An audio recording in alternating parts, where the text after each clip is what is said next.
All right, this is a quick home inspection overview of unit 120, 1975 unit 120. So this is your garage. You'll be the third here from the right as you face the garage.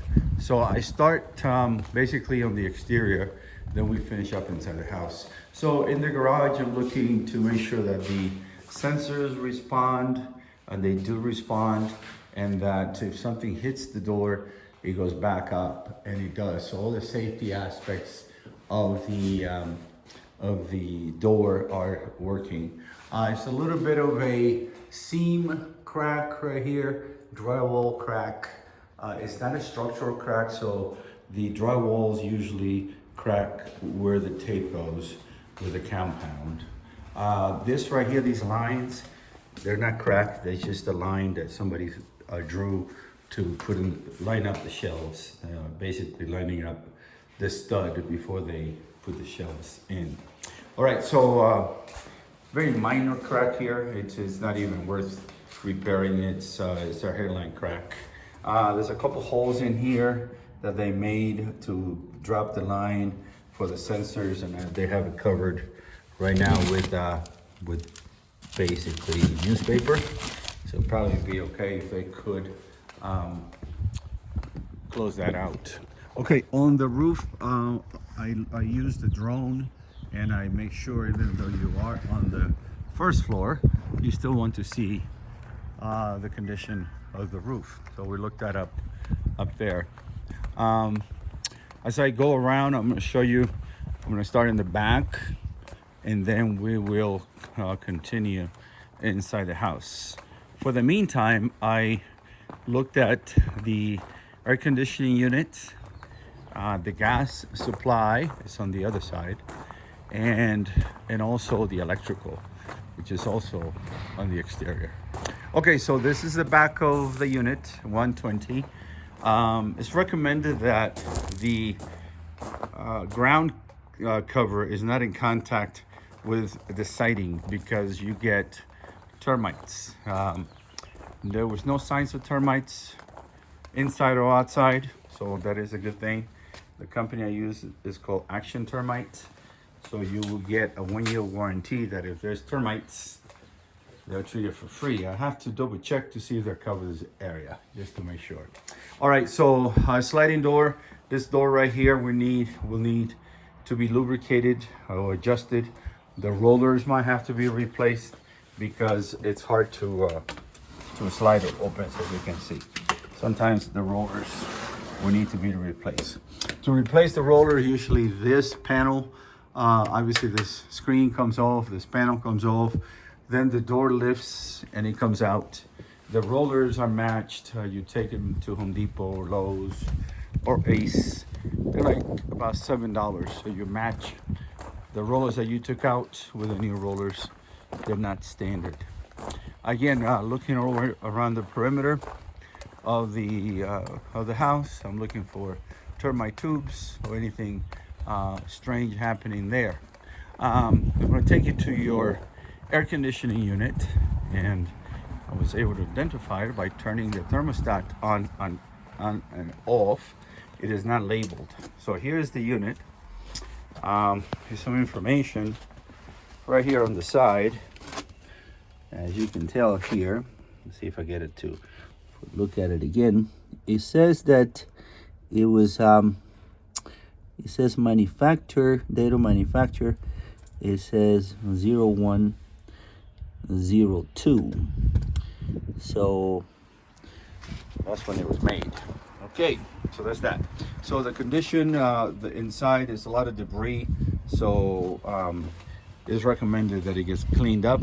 There's some leaves in there. This is where your electrical panel is. This is the one for your unit 120. It is 100 amp, which is typical on apartments and townhomes. So now we go inside the unit, and we'll go through the patio porch here, and back porch, and we'll check the interior of the house. So overall, well, before I go in, I'll show you the condition of the screens. The window screens are not in the greatest of condition, so they might have to be redone or replaced. So that's the condition of the screens. The windows are okay. There are no broken glass, no broken window panes. They just need to be adjusted and lubricated. Okay, so going around the perimeter of the house, I start in one location. I go all the way around and I check to make sure all the outlets are okay. If the outlets are upside down, like that one over here, that means that it's controlled by a wall switch. And this will be this one right here. As you can tell, when I turn it on or off, the lamp goes out and that outlet goes down out. It's usually just the top receptacle. So this one here would always be hot, and this one would be controlled by the wall. So like I said, if the receptacle is upside down, that's purposely done so you don't turn it on and off in case you want to put a lamp or Alexa or Siri's. Okay, so I went all the way around with my tester. I'm also testing the GFCI's ground fault circuit interrupter. So this is what it is like. It will say it is correct. It will show the voltage. If the average would be 120, 118, 122, 123 that would be the average. So internally, not in bad shape. I went all the way around. Like I said, I'm also looking for staining up in the ceiling, just to make sure there's no water stains. Because even though you're on the first floor, you might get, trying to get my flashlight. So look, I'm looking for staining up there, and there's no stains.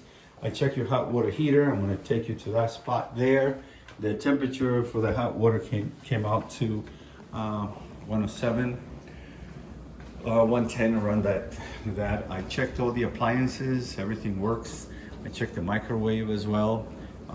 This one is nothing wrong with it, but just to let you know, in order to the ice maker is off, and that's because the compartment here has to be removed, and the switch is right here, so it has to be turned to the on position. So we'll put this back. To put it back, you just slide it out like this, put it in, close it out. So when you move in, you just have to turn it to the on position. It's kind of tricky to open it up, but it's easy to put it back on. Okay, so washer and dryer, I checked to make sure you have power and electricity right here. So this beauty plate or cushion plate is loose. This is where the hot water heater is. And what we need here in the hot water heater is we need a drip pan. In the event that it starts dripping, you're able to catch it and it doesn't damage the drywall or the pedestal. So we need that in there.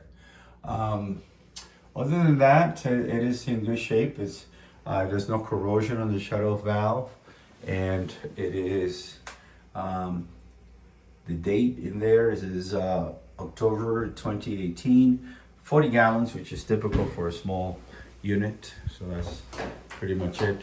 This is where the main electrical panel, the sub panel is. So I took off the cover and I looked inside, making sure there's no burnt wires or anything crazy in there, or double tapping, they will say.